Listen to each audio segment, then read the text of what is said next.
I was going to say, let's have a little networking exercise, but I don't think you need my help.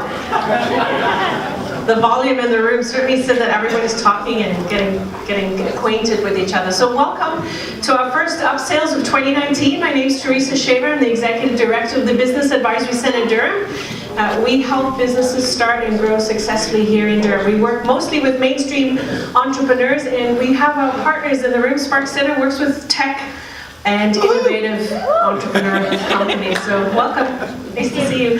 So we're so happy that you've continued to come out to this. It means that there's value, value in the connections you're making, value in the people that you are hearing speak. And today we're going to have a great speaker again. I would say everyone that's been here so far has been excellent. I'd like to just welcome and thank some of our partners in the room. The town of Whitby. I have Dan and Sheila from the town of Whitby who help us by paying for the space, help us promote this event that we have, that we bring people together. What I love about it, it's not just BACD's clients, it's not just Spark's clients, it's not just Frank's people that he knows and different people that he knows, but it's people all across the region and even from outside of the GTA. It's different people that you're getting to meet. It's different chambers of commerce, boards of trades, all mixing together. And I think that's truly quite powerful because it's just a different lens of people that you're meeting. If I can invite Jay up. Jay Gilgannon is our RBC Dominion Securities, and he's going to just chat for a little bit. He is going to be the sponsor of our coffee, our breakfast every morning. So everyone, thank you. Like here, you got to come here for that. I'm not coming to your house and making you breakfast. Let's be clear on that, right, Teresa? Okay. Because that wasn't in the contract, I haven't signed anything. So, I just wanted to say thank you. I'm not going to spend a lot of time. I just wanted to say thank you to Teresa and Frank and BACD. And it's like going to a restaurant for a great meal. You come in, you order what you want off the menu, you have a great time, and you don't see all the hard work and the sweat and the swearing that goes on behind Frank. It is a lot of work to get guest speakers and to convince them to, you know, wear their jeans that only have 4 holes on them to be a guest speaker. But there's a lot of people that Frank twists their arm and asks them. I get asked to do things a lot by Frank, and next thing you know, I'm in it. So I just wanted to say thank you to them for all the work behind the scenes that brings all of this to us. So I'm very happy to sponsor, but I want to say thank you to them. Thanks, Frank, for all the advertising and marketing that you do, and Andrea, thanks for what you do. Andrea's with us at BACD. So if I could ask Daniel to come up from the town of Whitby. He has some exciting things to share, new developments. Thank you. Thanks, Teresa. I don't need to spend too much time up here. Yeah, thanks. This is great, great crowd. So yeah, 2018, great year with the exception of the General Motors assembly plant closure. But we are addressing that and taking that quite seriously. So actually, Sheila's leaving early to go to one of those meetings. But I also want to bring attention to another coworker of mine, Braden Searsman in the back. He'll be with us as well. And yeah, we're happy to participate and contribute to this program. Before we get started, I want to thank Gregory for helping us out with videoing so that this can be uploaded to YouTube and Facebook so we can have it for people to watch later. If you have anybody who would like to sponsor that, we'd be happy to take them on and help. Just a couple of things about BACD. This year we started a hangout, so we have every second week in our office we have a space for entrepreneurs to hang out. One of our entrepreneurs who came to that said it was the most productive day that he's had in a long time because he had a chance to sit and focus on his work and not be distracted by the dogs and parents or whatever the case may be. And then we also have, what was the other one? Late night Wednesday. Yes, we have late night Wednesdays that start tonight. So we stay open till 8 p.m. We're just piloting that for 3 months to see how it goes. Some of our clients have been asking for late nights, so if there's anything we can do to help you with your business, get you focused, it's 2019, let's hit those goals. That'll be awesome. Frank, please come and introduce our speaker. Thank you. Thank you. Thank you, Frank. Thank you, Teresa. Okay, good morning. Is it still kosher to say Happy New Year? Because I'm not sure what their rules or requirements. I was asking Bob, but he doesn't know either. So listen, I love these events. First of all, I want to thank you for being here today. This is our 19th event in our 3rd year.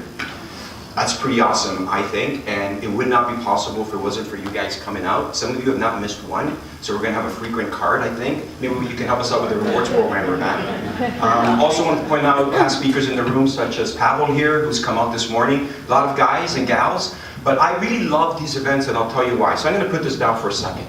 My coach back there, Marlon, I kept calling him Malcolm for years. My very first event that I put on, we talked about growth. So I just want to use a little section from that on why I love these events. Growth is the irresistible call of opportunity.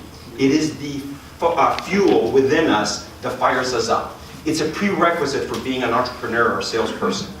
However, growth and running a business means spending a lot of time in the trenches, most of the time trying to figure it out on your own. That's why I love these things.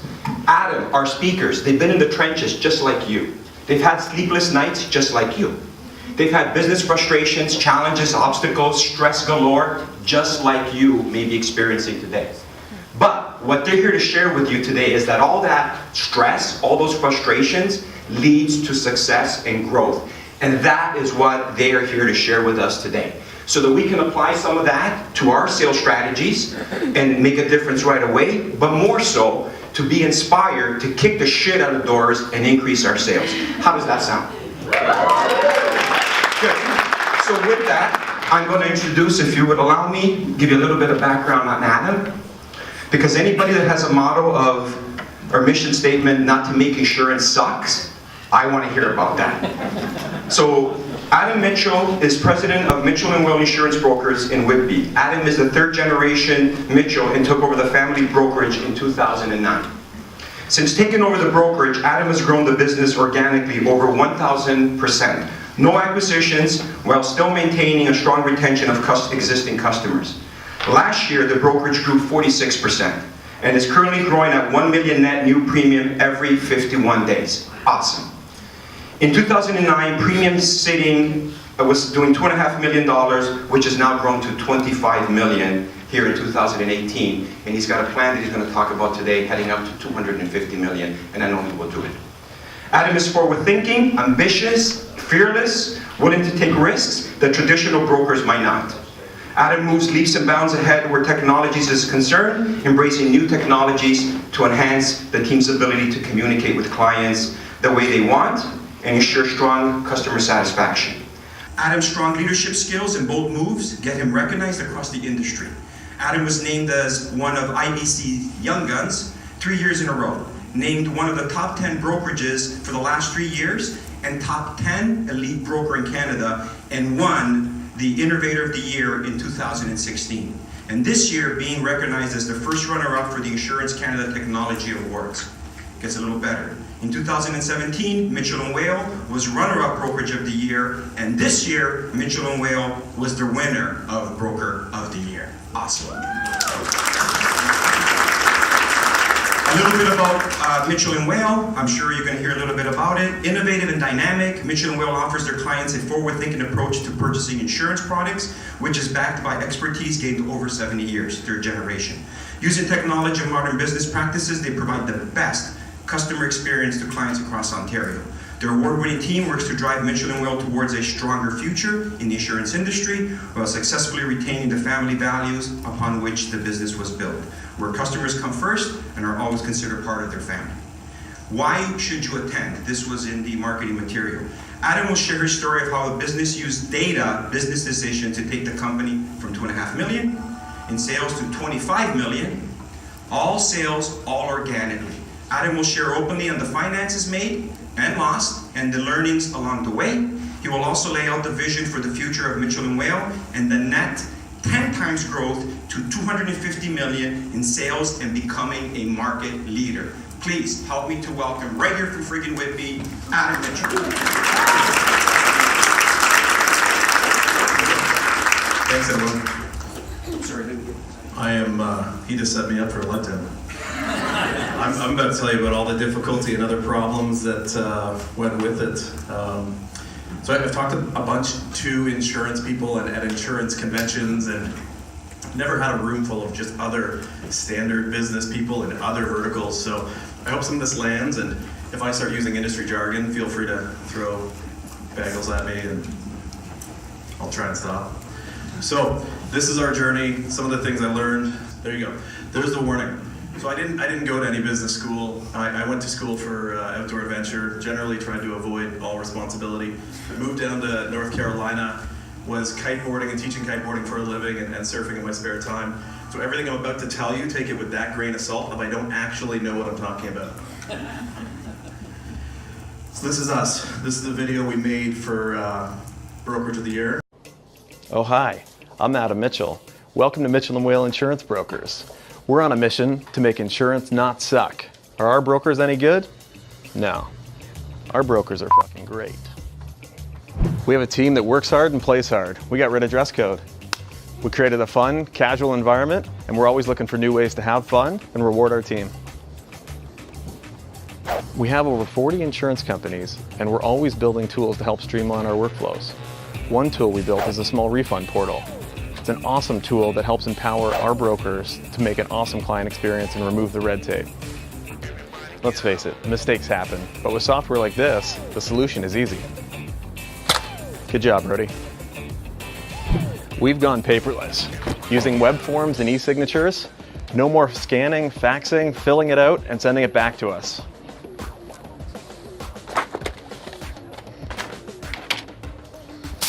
We also implemented a lead management tool to make sure that every lead gets contacted within 60 seconds and everybody gets the same great onboarding experience. We currently have over 120 leads a day, but with our tools, handling those is like beating toddlers at a game of ping pong. That was easy. Our culture and team are inspired to live our mission, vision, and values. By putting our team first, they make sure our clients are taken care of. Looking good, Adam. And we also built a gym to keep the team in peak performance. How are the new recruits looking, Coach? This week's group is the best yet, but you gotta check out this guy. In 2014, we were 5 million GWP, and today over 25 million.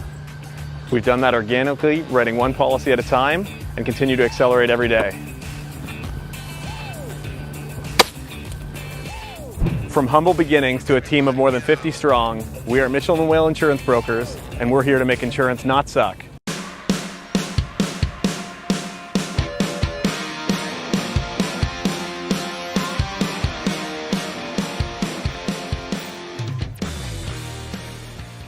Okay, so here's the why Frank, why am I here aside from the Polaroids that Frank has. This is the sales story and what we've done. This is our actual sales numbers of policies sold from 2009 to current date, and we'll come back to this one. This is, if I actually knew what I was up against, I'm not sure I would have started this. So I bought the brokerage off my father's estate. He passed away. I never actually worked with my father in the business. I came right out of kiteboarding into, I had nothing better to do. This seemed okay, let's try it. If this isn't, a descriptor for everyone in the room of like the highs and lows of why the hell am I doing this, and oh great, I'm conquering the world, to oh I hate this, I'm going back to 9 to 5. So this is our story. We'll go rapid fire through this. So day one, we were one broker, one receptionist. There was no real legacy. The blessings and the curse is that there was a little something to get started. There was a little bit of a business there, but not enough that anybody would pick up the phone or answer our calls or do us any favors. We didn't have enough momentum that we could trade on that past success. So it was a rebirth of a almost 80-year-old company. Start selling insurance. So a couple things from this slide is, generally sales, let's go do it on the golf course, and that fun. We only had 3 insurance companies. So hands up, who knows what an insurance broker is? Okay, so many. How many people deal with an insurance broker? Okay, some less. If your broker only has 3 companies, then you're having sales, because they're not actually shopping the entire market. If you're buying insurance from the bank or Allstate or State Farm or Desjardins, that's a single club. So if you're going to play around a golf with a single club, technically you'll get around the whole course. It's not actually going to be the best round of your life. So we only had 3 companies, and I was terrified we were going to lose one of them and be down to 2. So 2012, we went to 80 years without a website. 2012, I decided we need a website. We're 2 years in, and this is where we decide, okay, the internet's here to stay. We should actually start doing business this way and getting people here. Build a website. Okay, it wasn't the field of dreams. Just because you fire up a website doesn't mean anyone can find it, anyone will come, and all of a sudden I couldn't retire. Nothing happened. Hands up if you know what SEO and SEM are. For everyone who doesn't have a hand up, it's a really good look it up time. SEO is your technical resume into Google so that Google will refer you business and leads and opportunities. And SEM is the paid version of that. You can pay to play to buy ads to go. This is how you get traffic to your website. Sweet, we figured that out. I didn't know what it was in 2012. Now we have 1,000 people to the website a month. That's 30 a day, still can't retire. Okay, we got 1,000 people a day, but we don't have any sales. What the hell, that wasn't what we signed up for. We expected, like, I was gonna retire soon, this is really easy. Everyone needs to buy insurance. What happened? So this is the 2012 piece. Let me try this laser, right here. 2012, 13. So the business was growing away, but for the first 5 years, it sort of toiled away. It was the 10-year overnight success that you really, if you looked at it really closely, you didn't know what was about to come that we're building. And building a website in 2012 didn't turn the corner either. Here's the problem, the website was confusing. There wasn't proper calls to action. You weren't managing the funnel to actually convert strangers on the website into possible people to talk to, never mind then turning those people into clients. Fine, blow it up, new website. I think at this point it was onto the 4th version of the website as we were learning that, last year we were an idiot, but now we really knew what we were doing. Rebuild the site. Okay, it's finally starting to grow. We're getting a little bit of traffic. We're getting a little bit of opportunities of people to talk to and call. Now it's, as we're getting clients, can we start cutting our acquisition costs lower and lower? Can we get more opportunities for the same dollar? Oh crap, we have way too many leads. At this point, we were kind of like the Beverly Hillbillies that hit oil, although it wasn't worth anything. So we were drinking out of a fire hose. We had 200 leads a day coming to 3 salespeople, and none of us knew what the heck we were doing. So this was an interesting problem that, okay, I know what the solution is, a bunch more salespeople. Let's sign everybody up, this is sweet. Now that's all we need is more salespeople, we can process the 200 leads. But we're flying completely blind. I have no idea what's happening with the leads. Are we actually calling the people? Who called that one? Did you call that one? Did you put that on? I lost that sticky note. I have no idea where to go. What do you do with it? So we implement a lead management system. I didn't even know. I started Googling, like, what do you do when you have too many leads? Oh, lead management. Okay, got it. That's a thing. Now we buy that. We start spending too much money on lead management. We move on to, so I'll go back. So this trials and tribulations. At this point, we were losing about $400,000 a year. No fun, right? Had I actually known what we were doing, we probably couldn't have convinced the bank to stay along with us and keep going. My level of ignorance and confidence was, stunning, that they just kept writing checks and yeah, this was only a short-term problem because I really believe that. So now the next evolution, we're going to start being really slick. We're going to have voice signatures. So I'm going to, have the pitch and go and say, yeah, you'd like to buy insurance, Daniel, great. Okay, I'm going to read this block of legalese to you, record you on the phone, and we've done it a bit with credit cards. We all experienced it. Well, we get about halfway through rolling that out, buying what was then a very expensive system for us, and realize, okay, that's actually kind of dead on arrival. E-signatures and click to sign is the new thing. So you get a signature on there, you click, and your contract signed. It's all legally binding. All the lawyers have gone through it. Any company not doing it and still signing on paper, you're taking extra steps in time and dropping sales. Okay, let's start going back and listening to those recorded phone calls and see what are we doing, what's happening on the calls. This is an interesting piece. Everybody that works with teams or manages teams or has employees or teammates, it's really curious if I ask the provocative question, do you know what they're saying to your prospects and clients? We didn't. We really sucked. Completely sucked. It couldn't have sucked any more. I mean, it's auto insurance. The government already sold it. We just had to be there and take the orders, and we were sucking at that. So, one of the calls that came up, we actually hear one of our teammates, no longer, yelling at the client. Like, what the fuck is happening? Just yelling at the client, they're getting into an argument over the auto insurance. I don't think this is actually good customer service. We're not good.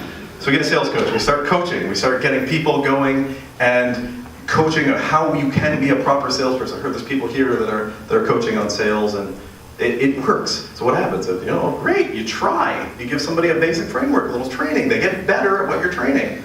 Good things happen. So then what happens? We add more companies. We get up to 40 companies now. That took a number of years. Become impartial to the market. And now it's closer to a stockbroker where I don't actually care where you do business. Right? It's closer to Amazon. You can buy this widget or that widget. I'm just going to try and make the whole experience a lot better than what it is in the other one. But I can honestly say I don't care whether you go with A, B, or C company. Relentlessly tear down, improve the client experience, change the phone menu, websites on version 7, change the quoting process, onboard process, change the product offering, change the office environment, dress code. So that video you saw is our office. Sheila helped us get set up down south of the 401. Big empty space, really cool. Never stop changing. So, what actually happens? It's actually our clients, but I zoom in on it to show what the average small town broker is. So there is Dundas and Gerrard and Whitby across from the Kenilworth Plaza where our last office was for 20 years. Normally you'd see, you know, geocentric circles around an office because small town brokers are hyper local. You go to chambers of commerce, BIA groups, and shake hands, go to church, write a client. We didn't. We existed online. We didn't have any legacy to train. Durham, never mind, bigger. Here's our actual client. So when you start going online, that's the map of Ontario, and that's each of the colors is a different company that somebody's placed with, and each one of those is an actual client placed there. It's a fun interactive map. You can zoom in or out, and we send to partners as to where they're winning and losing business, and clients can see it. Fun other learning with this, we dropped this. It's just Google Maps. It's really easy. You can take any Excel sheet, upload it to Google Maps, and you can see where your clients are on a map. You need then a developer to limit the zoom so it doesn't go all the way up to your client's front door because your clients get really pissed off at that. They didn't like that. So here's the growth. It's the 10-year overnight success of what actually happened as we started to go. This is the 5 years of toiling away to double the company, and then every year thereafter it just started climbing exponentially, almost growing an original version of the business. So what do we learn? Growing's easier than you think. It's not much more than just finding a bunch of strangers, satisfying the need, and actually converting them into clients. If you want more, you got to get better at one of those two processes: converting the strangers or finding more of them. There's not a lot more to that. There's a lot of different strategies and pieces to it, but on a macro, that's what we got to do. Measure everything you want to improve. So this is where we got fanatical about our data. We put a 10-foot poster on the board showing our values, that we are going to be maniacal about our metrics, and we share it with the team so that it's transparent in why we are measuring these things.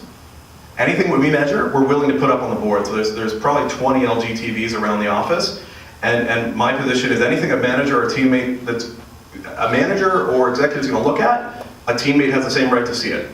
So if they're going to be judged by it, then it's going to be up there on the wall. Equal access. Here's our old lead management system. Here's some of the metrics that matter to us at this point. Inside auto insurance, it was a very time-sensitive need. There was a date for a renewal. There was a point that somebody put up their hand and said, I'd like to consider shopping around or quoting rates or something. What we found out is if we could contact that person within 60 seconds of them showing an interest in buying, the conversion rates were 400% higher.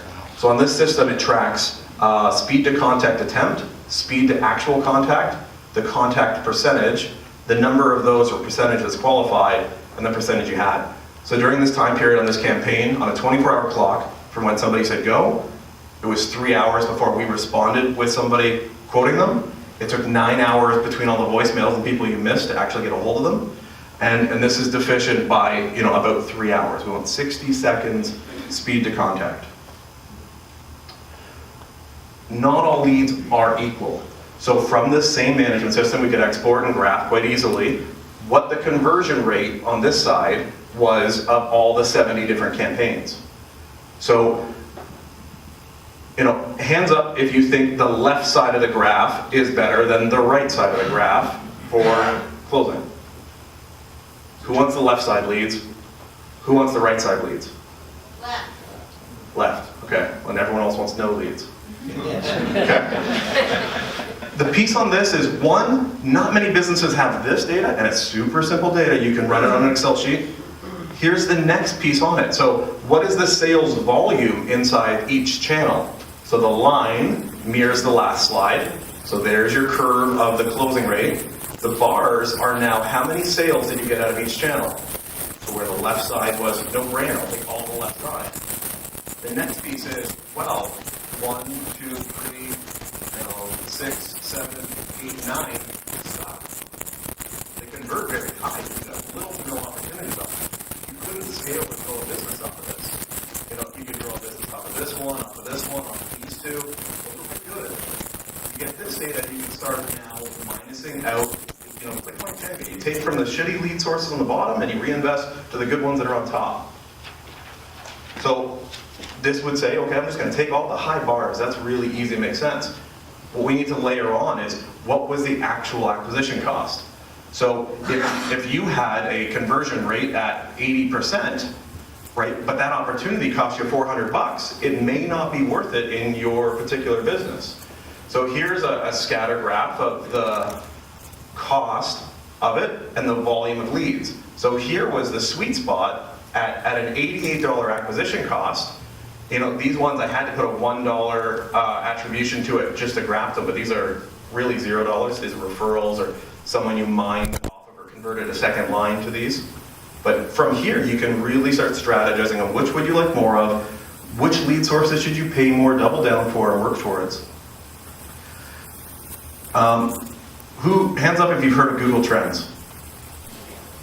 So it's pretty cool. Half the room, the other half should look at it, and you can get stuck down this rabbit hole. You just go to googletrends.com, I think. Google it if you can't find it. I fired in car insurance on here, and from 2007 to current date, this is a relative graph, so it's really hard to see from back there, but it goes from 0 to 100. And the up and down is seasonal. Okay, so the height of each one is August, the low of each one is December, August, December, August, December. Car insurance, you buy cars in the spring and summer and you hibernate in the winter. So across Canada, that was the trend. That's one thing that's really important, so you don't beat yourself up and beat the sales team up when they're down in December, but up in August, right? Like you gotta know, is that on trend? The second piece of where we're investing is at the 50% rate, this is the average searching in 2007, versus up here, we're at the height of car insurance searches on Google in Canada. That's what that graph's telling you, or Google's telling you if we trust them.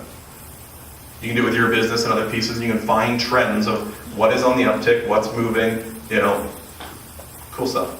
So, here's Google Analytics. Hands up if you've seen Google Analytics.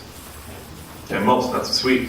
So, you can dive into this, and this is a number of things from here. This gave me the line all the way back from 2012 when we built the website, up to current date, and this meant that our web team was doing well in getting more traffic and more opportunities for the sales team. Here was a live site, so some people in there may or may not know, you can track on your website current lives. This was last night, I was sort of polishing the slide. Somebody in Toronto, Ajax, name I can't read, Peterborough. Here's the different pages they're on. Here's where they came from. A few of them are on the mobile devices, most of them are on the desktop. And you can track it. You can see what's happening on your site real time and develop your strategy out of it. So here is an annual graph of the traffic on our site.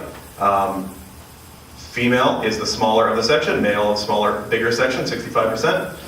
This is a unique curve in insurance. So 18 to 24, 25 to 34, 35 to 44. So there's the bulk of your clients in here.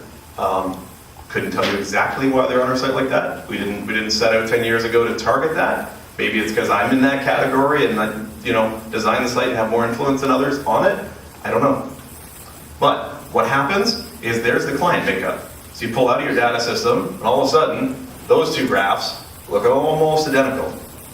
So the pond you fish in is going to get you the certain type of client. It matters in our business because if you're 55 plus, you're about to start downsizing. You're about to start getting less assets, smaller house, maybe the kids are moving out, moving to the cottage, any number of things. But your lifetime value is certainly not likely to start appreciating. You're not gaining a whole lot of wealth at 55 plus. And for someone who's insuring it matters. Here's our client makeup. So 76% were 55 and under. On an average brokerage that is doing that local, hyper-local, shake hands, go to church, get an opportunity, most of them are in the 55 and over. It'd be a complete inverse chart. So this makes an operational pain in the ass because, the younger, empowered, Google savvy customer came into you through shopping online and can go out shopping online. They expect everything right now, instantly. If you're making them wait 3 minutes, that's totally unacceptable.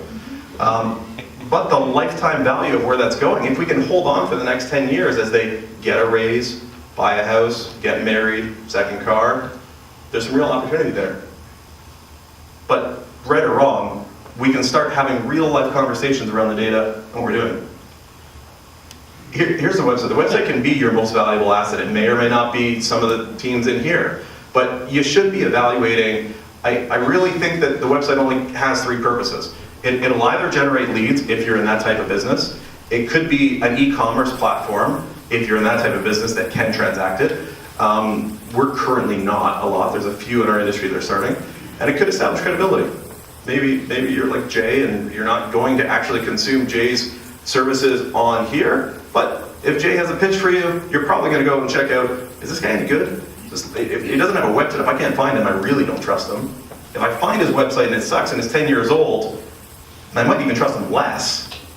But if you if you take a scorecard of your website and you grade it, depending on what you want, is it giving you an A+ or is it tits on a bowl?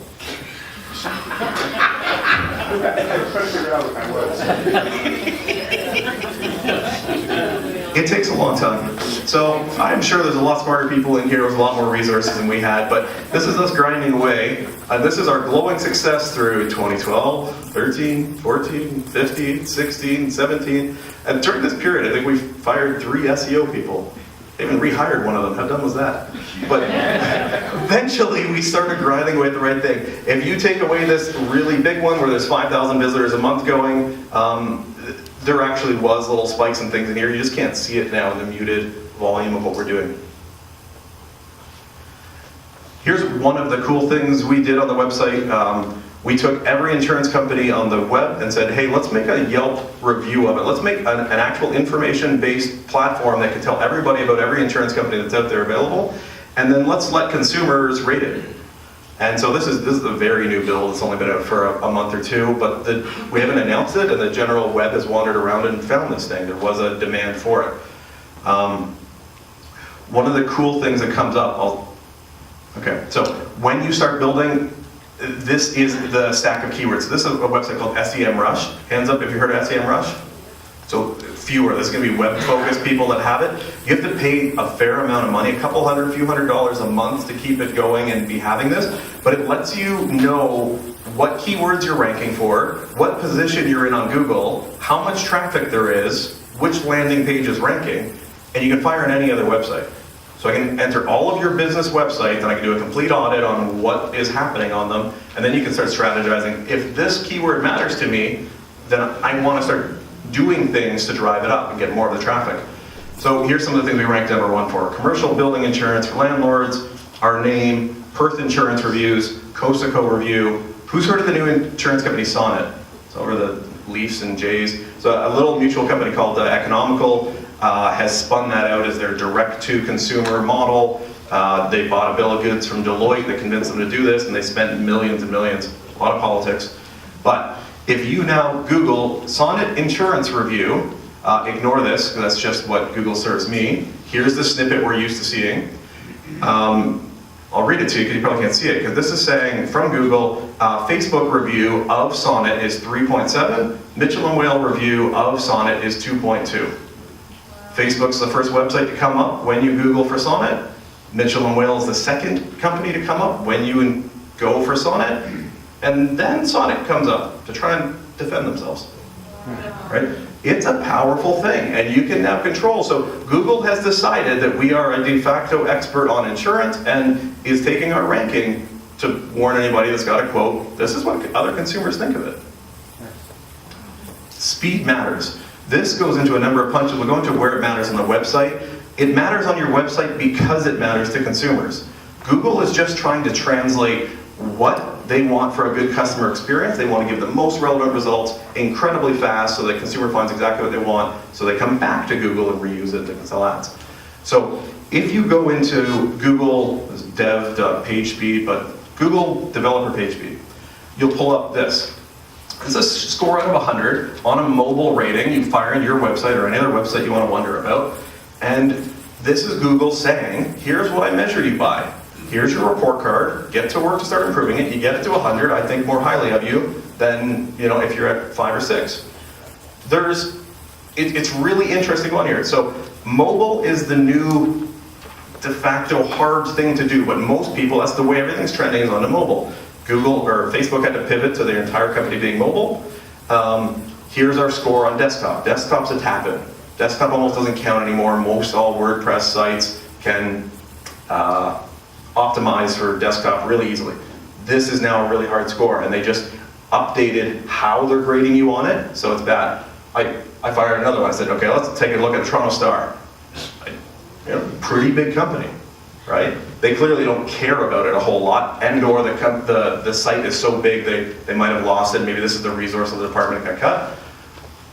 Here's their other desktop PageSpeed, much better, but this is the growth of where it's coming from. You should fire your company in here and see where you're ranking on this. What is the mobile experience and score? What's this called again? Google PageSpeeds. So PageSpeeds Insights. My computer remembers it, so I do dev.pagespeed. You'll get it. It should look like this, and email me if you don't. I'll send it to you. That yelling out is sweet. Anyone else that has questions, please do that.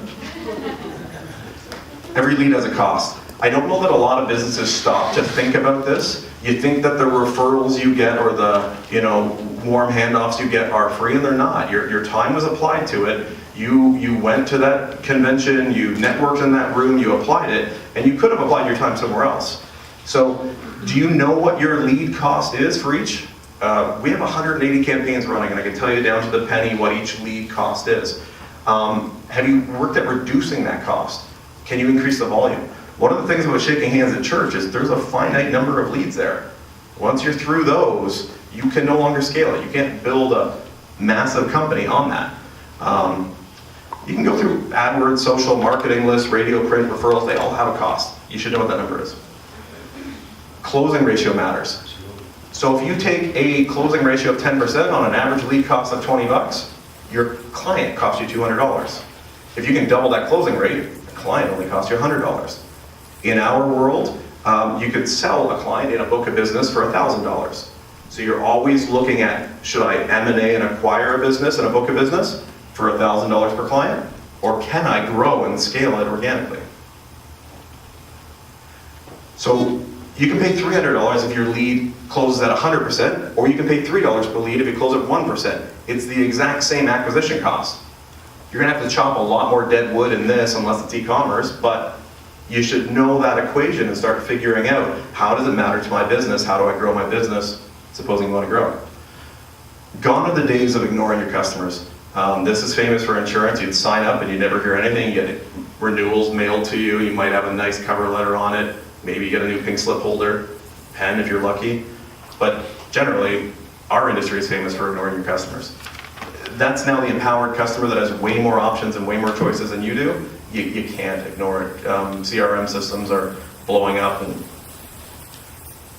in our industry, I watch way too many peers work in their business than on their business. I think it's a really fun quote to aspire to make sure you own a business that should fit inside a stock portfolio. You don't own a job. So your job is to keep firing yourself and giving your job to someone else as you scale up. So every day if you're asking, are you working in the business because you like it, you want it, maybe you're the rainmaker, maybe you're the best deal maker in there and you just need to support a team behind you. Or maybe you're full of it. Efficiency, if you can grind away at this really matters to us. The speed to a sale, the speed to having any transaction, the more clicks you can remove made a massive difference in our business. We now spend almost as much on technology and automation as we did on any of the brokering in the first days. Some of your friends won't make it. So, at least in our industry, right? They're dying off. You want to be the Netflix, not the Blockbuster. You don't want to be Kodak, right? Getting okay with networking, but not all these businesses. I'm now learning about, you know, the business life cycle of it, and it's very hard to extend that life cycle to be, you know, multi-generations or pass it on and go on. You might just want to get on trend with the life cycle of that particular business. This one we learned a number of hard lessons, and I really don't think you can have, you know, 2 scoops of both, right? You can have a levelized marginal of either, but if you want to go for extreme scale and growth, don't expect profit. And if you want extreme profit and you really enjoy your lifestyle and all the money you're sucking out of the business, don't expect it to grow, right? Just having that open dialogue on the table of what it actually is. So 2018, that video we played, it did win us Brokerage of the Year. That was very cool.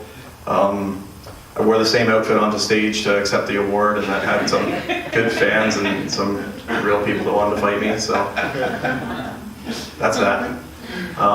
Here's the business of where we came from. We've seen this graph a few times. This is pretty cool, and it's an impressive hockey stick. It's what you'd like to see happening out of your sales funnel, your profit funnel, whatever you're doing. This one looks less impressive, so there's where we're going in the next 5 years. And if you normalize the scale, so now we're going from 20 million to 127 million in 5 years, and that's the 5-year plan that we're all working to accelerate.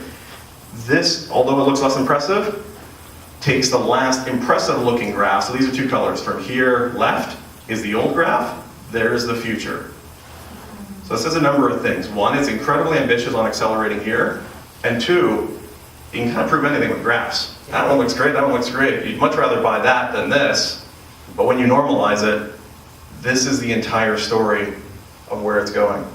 So that's us and our business and peace, but remember the warning. I don't actually know what I'm talking about.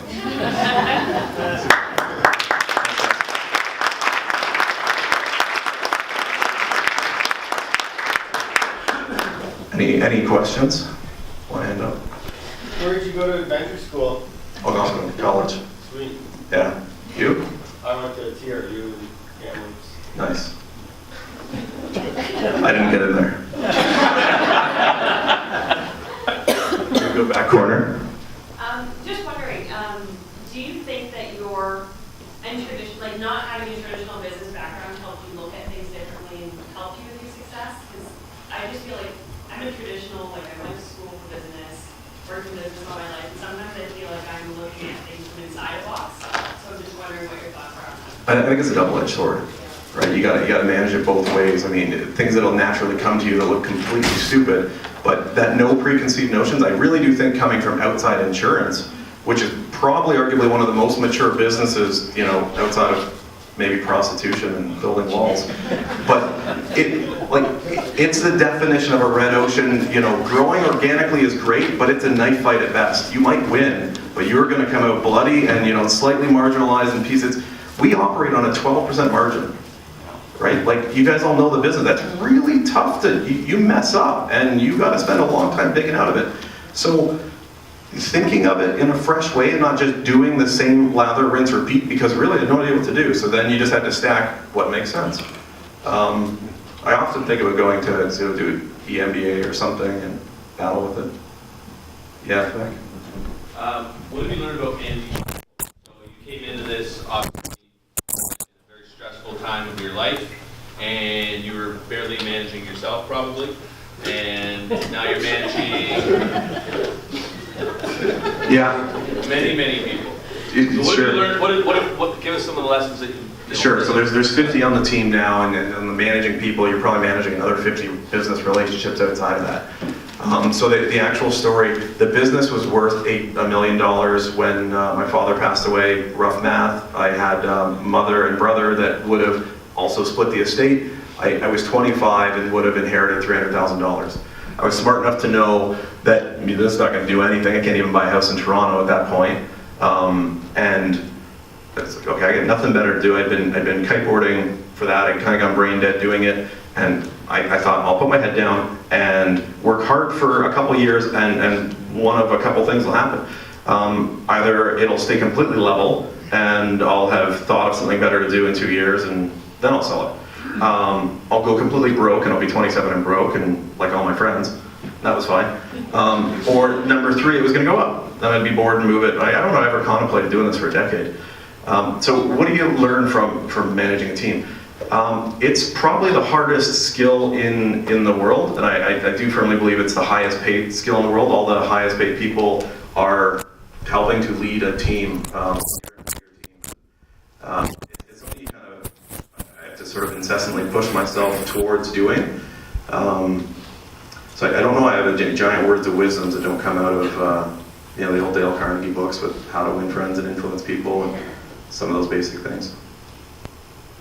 How do you go about changing your culture as you set up shifting the business and growing the business in an industry that's very traditional? So what kind of mental blocks did you have, and how did with your team members? So it probably started with me hating suits, right? And then getting sort of honest, the piece of like, did it matter? So if we're selling to ma and pa and home and auto insurance, what were our customers coming in dressed like?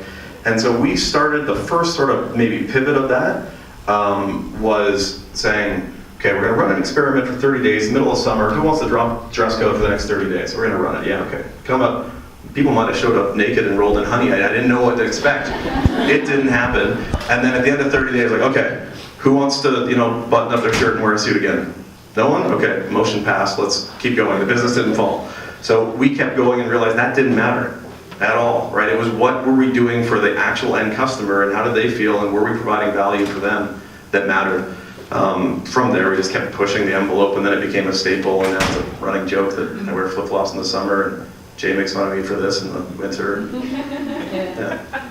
Yeah. Yeah, at the back. Okay, great. Sure. Was it someone else? No, you're not now. Okay. I was based in Toronto, and I'm coming out to Durham now. And what do you find the benefits of having an office, a location, now that everything's online? So a lot of companies in Toronto are just having a net, like a hub, so people can go and have a rented office for clientele and whatsoever and work at home or so on. So yeah, we rented 26,000 square feet below the 401 at an industrial park. And it was a play on a couple senses, and I'll go back to the warning slide that's up here. I don't actually know, but I'll tell you what we're doing. Because our clients were scattered all over, we didn't have to pay for retail, and it didn't matter what the client environment was. We went to building the best environment for our team. We strangled to put all of our team into one unit because we were pretty clear on the fact that we don't have a well-articulated McDonald's-like process of workflow. Right? It hasn't received the scrutiny and build that it's actually perfect yet. So we figured the best way to rebuild the airplane while it's in the air and keep this thing improving while it's running and growing is if every team was within reach so they can grab each person and work on it. A lot of our peers have scattered offices, a little hub inside each center in GeoCity. So if you can afford to have all your team in one unit, the collaboration is really great. I think those are the advantages. Do you see yourself doing it for 1 to 2, 3 years maybe, and then have it outsourced, or? Yeah, we were supposed to have workflows done like 5 years ago. Like, as soon as they're done, I can see it scaling across priorities. We have people working remote in Fort Francis, St. Catherine, Uxbridge. There are some scatterings of it, but they're on defined roles where that thing is process like, okay, we know what they're going to do, add, rinse, repeat, and we can measure the metrics of how they're doing against that process. Because there is a new system called the AR or AI system that tracks clientele where it's coming from. Mm-hmm. I'm not sure if you're aware of it. There's a ton of competing systems in it, yeah, and AI can take you down another path. Yeah. Yeah, the back scarf. I'm wondering, what did you have to give up to create this success, and what did you replace what you gave up with? Well, aside from my hairline and skinny jeans and replacing it with, fat pants and others. But what did you have to give up? Where are you going with that? I can go so many directions. Well, I'm just thinking, like, there's coming from a lifestyle of adventure and This is Peter Pan, right? Like, I'm just refusing to grow up. Right, exactly. But there's so much shift that I see has happened to you as a man, growing from the guy who was adventuring all over and having fun to somebody who's knowing his numbers and really responsible and managing a team. And I know everybody's laughing, but there has been a shift. It's so evident. You're up there speaking to all of us, and obviously you created something amazing. So you, like, I can see that there was something that you had to give up in order to get there, because you're not, like, you're speaking to us this morning, whereas the 25-year-old you may not have been. Yeah, I don't know. I think some of the curiosity and leadership and things was always in there, sort of, captain of the sports team and taking apart this thing. And, I went down to join a kiteboarding school that was 3 people, and we grew it to 90 people, and it's the biggest kiteboarding school in the world. So we left that, and I came back and didn't know, and just curiously poked away at it and had nothing better to do. It actually looked like an easy business when I got in. So it was just pure ignorance and bravado that jumped in, and the humility sort of ground away as you had to keep lying to bankers like Jay and say, yeah, just one more check, man. I got it this time, please. And you go. So I don't know there was a conscious one. It was just this slow iteration. You get up, and it's an incessant sort of pursuit to improve this little train set that you get up and you go and try and make another good decision today and hope it works. Okay, cool. Thank you. Adam, along that same line, a lot of older business folks like myself are constantly hearing, well, that won't work for us. We can't do it that way. It always worked in the past. When you took over from your dad, how many of those sales people working for that company are now salespeople that can work for the new company? Or so it's complete culture change. Yeah, well, it's a bit of a loaded question because there was only one broker there and the one receptionist. The broker was a drunk, and that lasted like 6 months. They actually disappeared when my father was in the hospital and I was babysitting the business, and one of two things was going to happen. Either he was going to pass away, and this was then the inheritance that I wasn't cool with her pissing away, or he was going to get better, and I shouldn't let her piss away that. And so showing up drunk wasn't cool, and that went out. Shockingly, the receptionist is still there.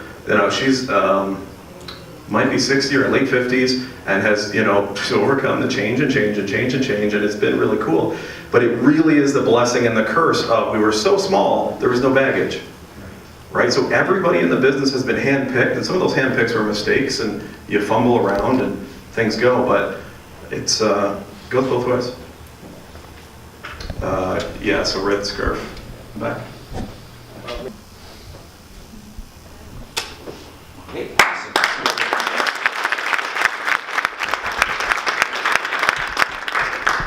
Thank you very much, Adam.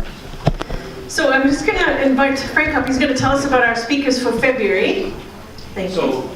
So folks, that was awesome. Which, by the way, thank you, Adam. Believe it or not, I've never met Adam before, but I have heard about him, and I am blown away by his passion. He answered the whole thing about that a little bit too quick, but I get it. Our next speaker for February is actually here in the room. So we have Sana there and Rabat. I don't know where Rabat went. Okay, Rabat is here. So this has been awesome, Adam, because some of the information that Adam is talking about, these are young people. Pat, will give me a minute, buddy. These are young people that are just starting. So Adam, the information that you shared today will help you guys big time. They're a company that I've invested in along with Jay and a few other people in the room. So they're going to be here on February the 20th. Come and check out their journey. They are kicking some crap in the sales, but a lot of the stuff that Adam was talking about really applies to them because their journey is just starting. And they're going to share that with you, okay? So they started with $5, and their company today is worth $8 million. So they're going to share that, and they started out at Trent University. So Sana, Rabat, February 20th. Hope to see you there. Thanks again, Adam. Thank you for coming. Wish you a wonderful day. Just one more thing I wanted to mention, that you leave today with a wealth of information. Put something into practice. Somebody said today, I came here with an intention, and that's Adam's intention every day is to grow his business. So think about your own business the same way. What is your intention every day to grow your business, and how? Or not to grow it. I mean, that's the decision you make, but make it worthwhile. Make these kinds of events worthwhile. Meet people you don't know. Say hi to people you don't know. Find people that you may need in your business. So don't just run out the door unless you have to. There's coffee. Please have a great day, everybody.